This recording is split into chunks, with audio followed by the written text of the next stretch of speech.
Asserting the inhuman.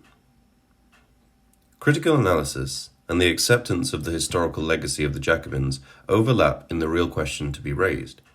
Does the, often deplorable, actuality of revolutionary terror compel us to reject the very idea of terror, or is there a way to repeat it in today's different historical constellation, to redeem its virtual content from its actualization? We claim here that it can and should be done.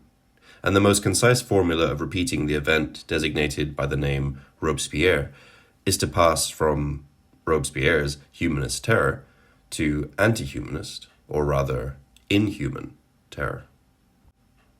In his Le Siècle, Alain Badiou detects a sign of the political regression that occurred towards the end of the 20th century in the shift from humanism and terror to humanism or terror.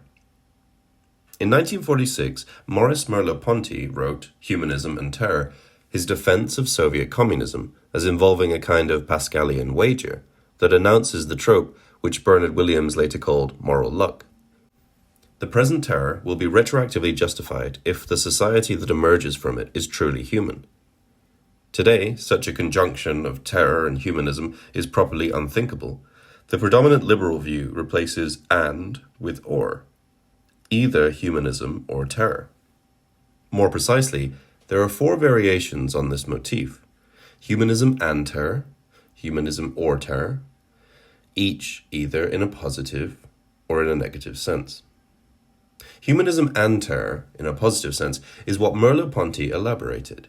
It sustains Stalinism, the forceful terrorist engendering of the new man, and is already clearly discernible in the French Revolution in the guise of Robespierre's conjunction of virtue and terror. This conjunction can be negated in 2 ways. It can involve the choice humanism or terror, that is, the liberal humanist project in all its versions, from dissident anti-Stalinist humanism up to and including today's neo-Habermasians, such as Luc Ferry and Alain Renaud in France, and other defenders of human rights against totalitarian, fundamentalist terror. Or it can retain the conjunction humanism and terror, but in a negative mode. All those philosophical and ideological orientations, from Heidegger and conservative Christians to partisans of Oriental spirituality and deep ecology, who perceive terror as the truth, the ultimate consequence of the humanist project itself, of its hubris. There is, however, a 4th variation, usually left aside. The choice, humanism or terror, but with terror, not humanism, as a positive term. This is a radical position which is difficult to sustain, but perhaps our only hope. It does not amount to the obscene madness of openly pursuing a terrorist and inhuman politics, but something much more difficult to think through. In contemporary post-deconstructionist thought, if one risks this ridiculous designation, which cannot but sound like its own parody, the term inhuman has gained new weight, especially through the work of Agamben and Badiou. The best way to approach it is via Freud's reluctance to endorse the injunction, love thy neighbor. The temptation to be resisted here is the ethical prettification of the neighbor that we have already noted in the work of Emmanuel Levinas. In a properly dialectical paradox, what Levinas, with all his celebration of otherness, fails to take into account is not some underlying sameness of all humans, but radically inhuman otherness itself. The otherness of a human being reduced to inhumanity. The otherness exemplified by the terrifying figure of the Musulman, the living dead, in the concentration camps. At a different level, the same goes for Stalinist communism. In the standard Stalinist narrative, even the concentration camps were a locus of the fight against fascism, where imprisoned communists were organizing networks of heroic resistance. In such a universe, of course, there is no place for the limit experience of the Musulman, of the living dead deprived of the capacity for human engagement.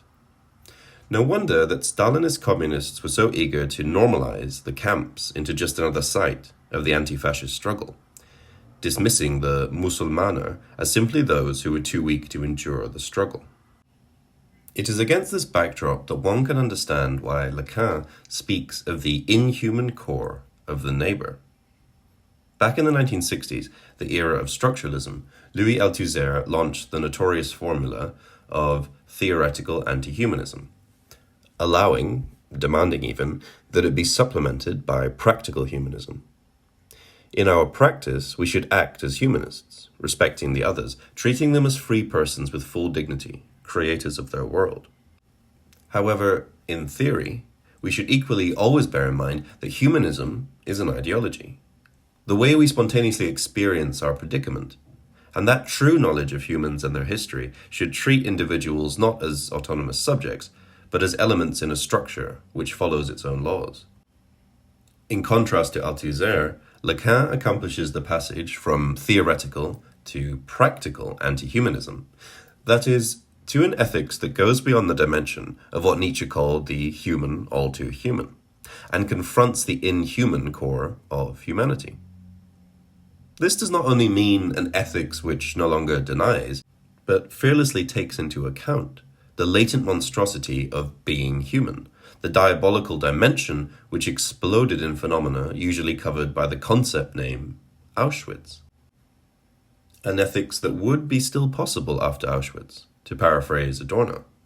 This inhuman dimension is for Lacan, at the same time, the ultimate bedrock of ethics. In philosophical terms, this inhuman dimension can be defined as that of a subject subtracted from all forms of human individuality or personality, which is why, in contemporary popular culture, one of the exemplary figures of the pure subject is a non-human, alien, cyborg, who displays more fidelity to the task, more dignity and freedom than its human counterparts, from the Rutger Hauer android in Blade Runner to the Schwarzenegger figure in Terminator. It is against the background of this topic of the sovereign acceptance of death that one should reread the rhetorical turn often referred to as the proof of Robespierre's totalitarian manipulation of his audience. This turn took place in the midst of Robespierre's speech in the National Assembly on 11 Germinal Year 2, March 31st, 1794. The previous night, Danton, Camille Desmoulins, and some others had been arrested, so many members of the Assembly were understandably afraid that their turn would also come. Robespierre directly addresses the moment as pivotal. Citizens, the moment has come to speak the truth. He then goes on to evoke the fear floating in the room. One wants, on veut, to make you fear abuses of power, of the national power you have exercised. One wants to make us fear that the people will fall victim to the committees. One fears that the prisoners are being oppressed. The opposition is here between the impersonal one, the instigators of fear are not personified, and the collective, thus put under pressure, which almost imperceptibly shifts from the plural second person you, vous, to the first person us. Robespierre gallantly includes himself into the collective. However, the final formulation introduces an ominous twist. It is no longer that one wants to make you, us, fear, but that one fears, which means that the enemy stirring up fear is no longer outside you, us, members of the assembly. It is here, amongst us, amongst the you addressed by Robespierre, corroding our unity from within. At this precise moment, Robespierre, in a true master stroke, assumes full subjectivization. Waiting a little bit for the ominous effect of his words to be felt, he then continued in the first person singular. I say that anyone who trembles at this moment is guilty, for innocence never fears public scrutiny. What can be more totalitarian than this closed loop of your very fear of being guilty makes you guilty? A weird, superego twisted version of the well-known motto, the only thing to fear is fear itself. One should nonetheless move beyond the facile dismissal of Robespierre's rhetorical strategy as the strategy of terrorist culpabilization and discern its moment of truth. There are no innocent bystanders in the crucial moments of revolutionary decision, because in such moments innocence itself, exempting oneself from the decision, going on as if the struggle I am witnessing does not really concern me, is the highest treason. That is to say, the fear of being accused of treason is my treason, because even if I did not do anything against the revolution, this fear itself, The fact that it emerged in me demonstrates that my subjective position is external to the revolution, that I experience the revolution as an external force threatening me. But what happens subsequently in this unique speech is even more revealing.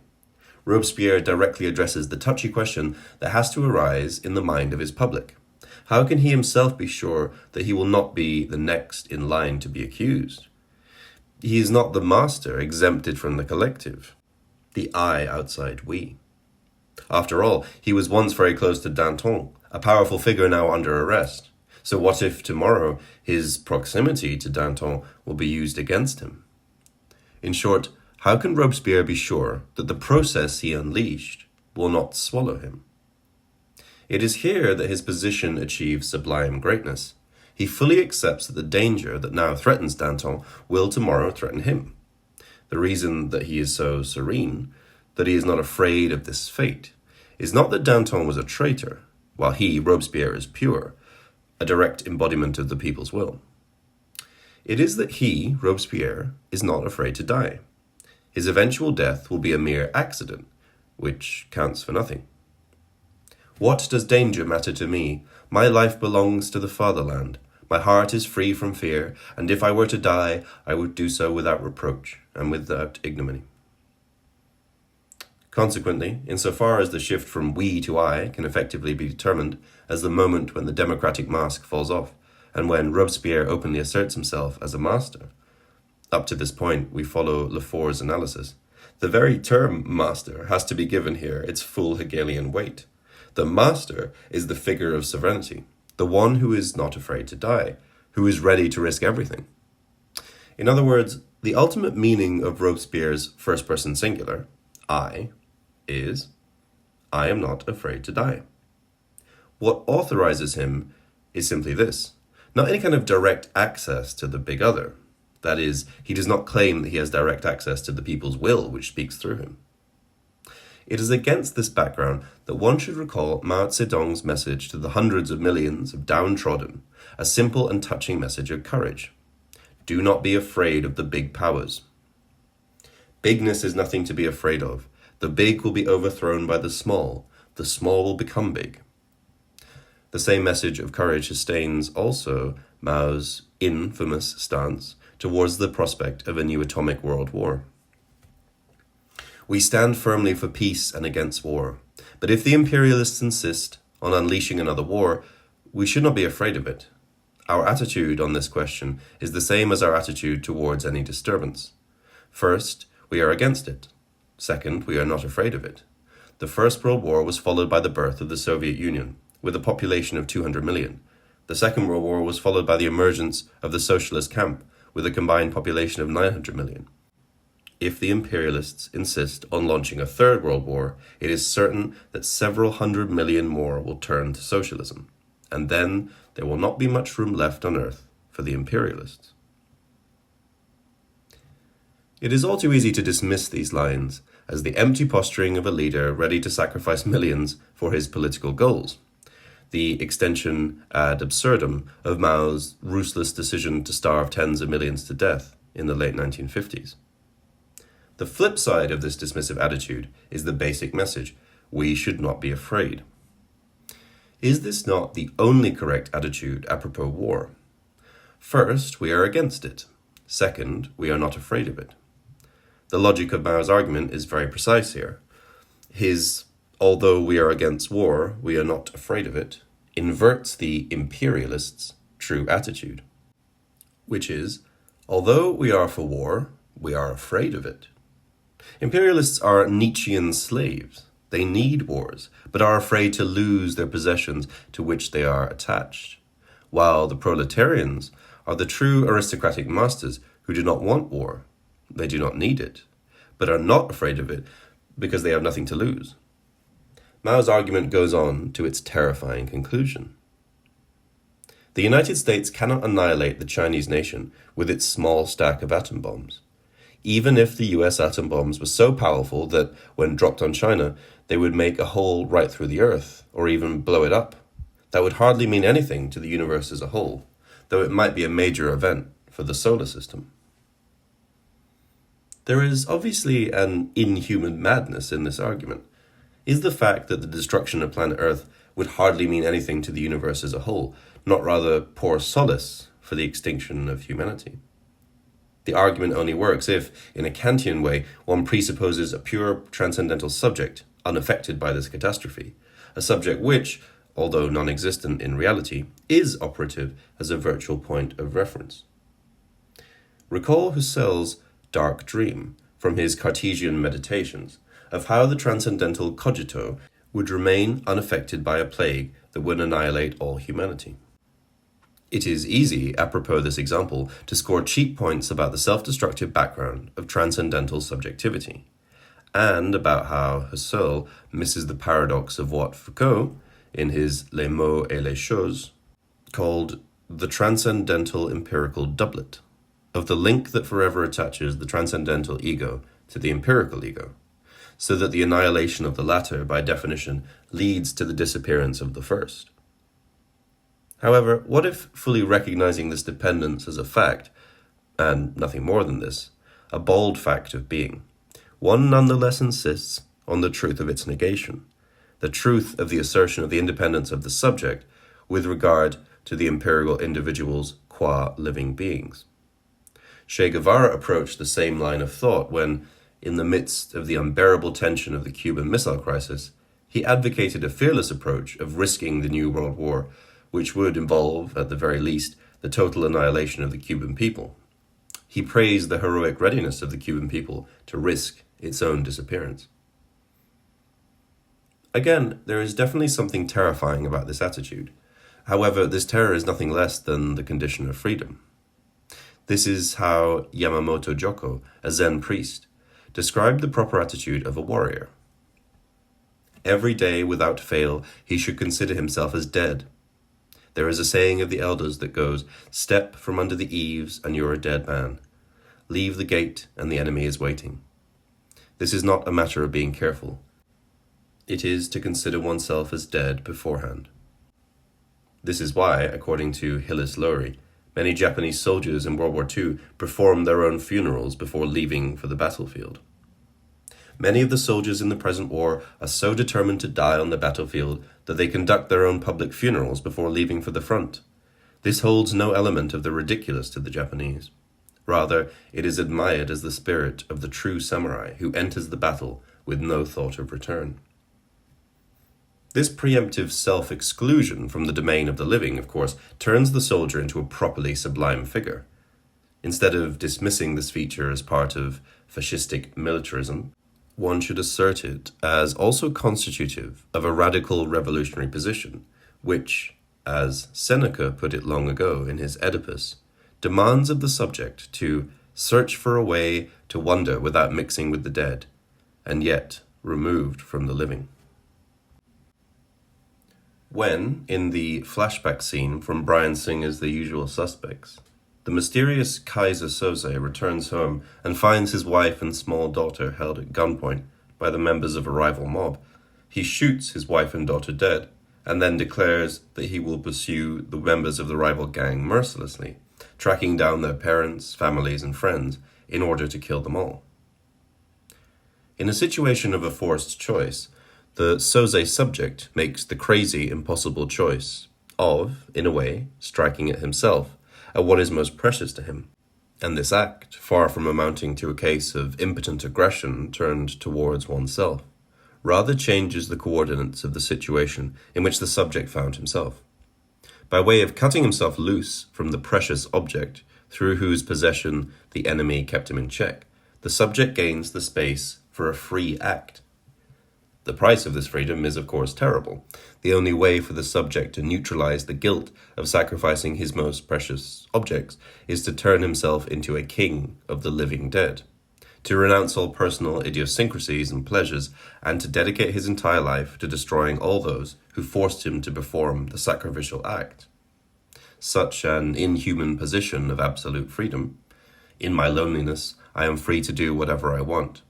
Nobody has any hold over me. Coinciding with absolute subjection to a task, the only purpose of my life is to enact vengeance, is what perhaps characterizes the revolutionary subject at its innermost. Another inhuman dimension of the couple virtue-terror promoted by Robespierre is the rejection of habit, in the sense of the agency of realistic compromises. Every legal order, or every order of explicit normativity, has to rely on a complex reflexive network of informal rules which tells us how we are to relate to the explicit norms, how we are to apply them, to what extent we are to take them literally, how and when are we allowed, solicited even, to disregard them, and so on. And this is the domain of habit. To know the habits of a society is to know the meta-rules of how to apply its explicit norms, when to use them or not to use them, when to violate them, when not to choose what is offered, when we are effectively obliged to do something but have to pretend that we are doing it as a free choice, as in the case of potlatch. Let us refer to the polite offer meant to be refused. It is a habit to refuse such an offer, and anyone who accepts such an offer commits a vulgar blunder. The same goes for many political situations in which a choice is given on condition that we make the right choice.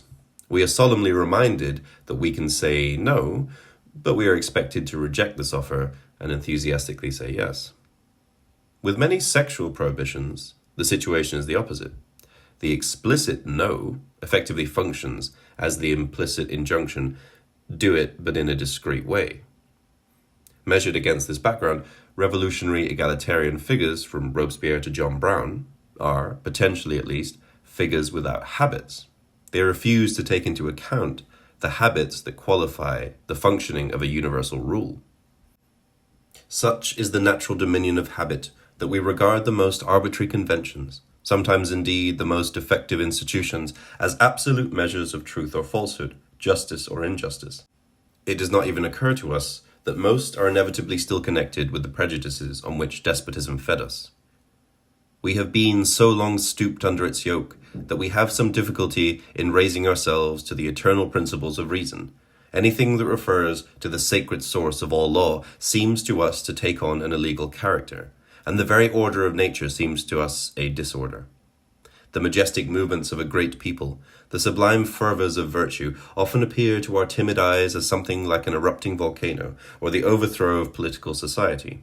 And it is certainly not the least of the troubles bothering us, this contradiction between the weakness of our morals, the depravity of our minds, and the purity of principle and energy of character demanded by the free government to which we have dared to aspire. To break the yoke of habit means, if all men are equal, then all men are to be effectively treated as equal. If blacks are also human, they should be immediately treated as such. Let us recall the early stages of the struggle against slavery in the US, which, even prior to the Civil War, culminated in the armed conflict between the gradualism of compassionate liberals and the unique figure of John Brown. African Americans were caricatures of people. They were characterized as buffoons and minstrels. They were the butt end of jokes in American society. And even the abolitionists, as anti-slavery as they were, the majority of them did not see African Americans as equals.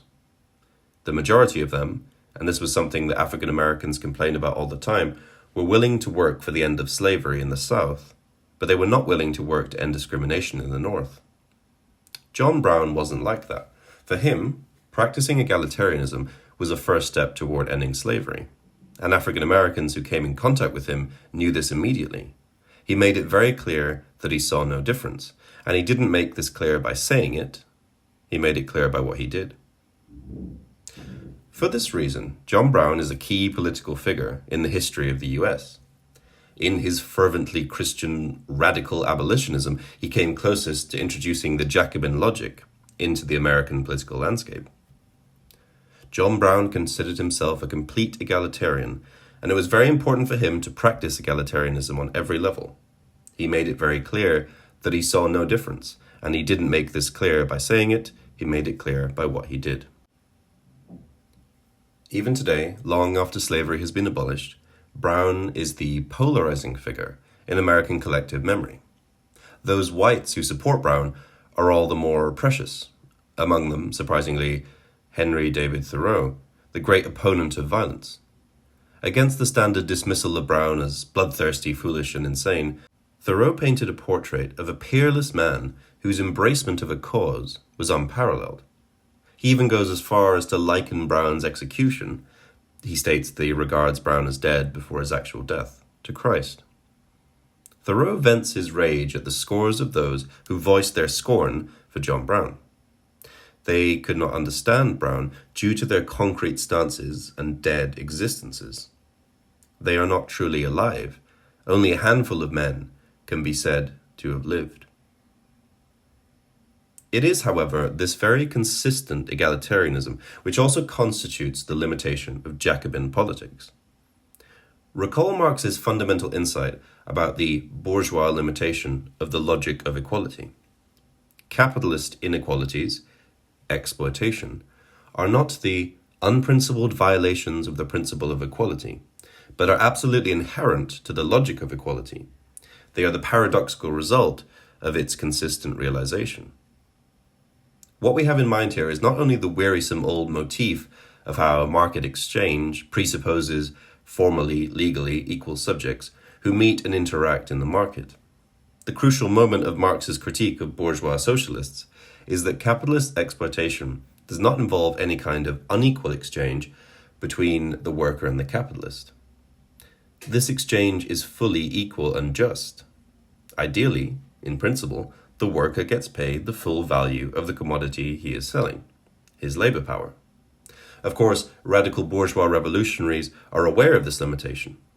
However, the way they try to counteract it is through a direct, terroristic imposition of more and more de facto equality, equal salaries, equal access to health services, which can only be imposed through new forms of formal inequality, different sorts of preferential treatments for the underprivileged. In short, the axiom of equality means either not enough, it remains the abstract form of actual inequality, or too much, in force, terroristic equality. It is a formalistic notion in a strict dialectical sense. That is, its limitation is precisely that its form is not concrete enough, but a mere neutral container of some content that eludes this form. The problem here is not terror as such. Our task today is precisely to reinvent emancipatory terror. The problem lies elsewhere. Egalitarian political extremism, or excessive radicalism, should always be read as a phenomenon of ideologico-political displacement, as an index of its opposite, of a limitation, of a refusal effectively to go to the end. What was the Jacobins' recourse to radical terror, if not a kind of hysterical acting out, bearing witness to their inability to disturb the very fundamentals of economic order, private property, etc.? And does the same not go even for the so-called excesses of political correctness? Do they also not display the retreat from disturbing the effective economic and other causes of racism and sexism? Perhaps, then, the time has come to render problematic the standard topos, shared by practically all postmodern leftists, according to which political totalitarianism somehow results from the predominance of material production and technology over intersubjective communication and/or symbolic practice, as if the root of political terror resides in the fact that the principle of instrumental reason, of the technological exploitation of nature, is extended also to society, so that people are treated as raw stuff to be transformed into new men. What if it is the exact opposite which holds? What if political terror signals precisely that the sphere of material production is denied its autonomy and subordinated to political logic? Is it not that all political terror, from the Jacobins to the Maoist Cultural Revolution, presupposes the foreclosure of production proper, its reduction to the terrain of the political struggle? In other words, what such a postmodern perspective effectively amounts to is nothing less than the abandonment of Marx's key insight into how the political struggle is a spectacle which, in order to be deciphered, has to be referred to the sphere of the economy. If Marxism had any analytical value for political theory, Was it not in the insistence that the problem of freedom was contained in the social relations, implicitly declared unpolitical, that is, naturalized, in liberal discourse? It is at this level that one should search for the decisive moment of a revolutionary process.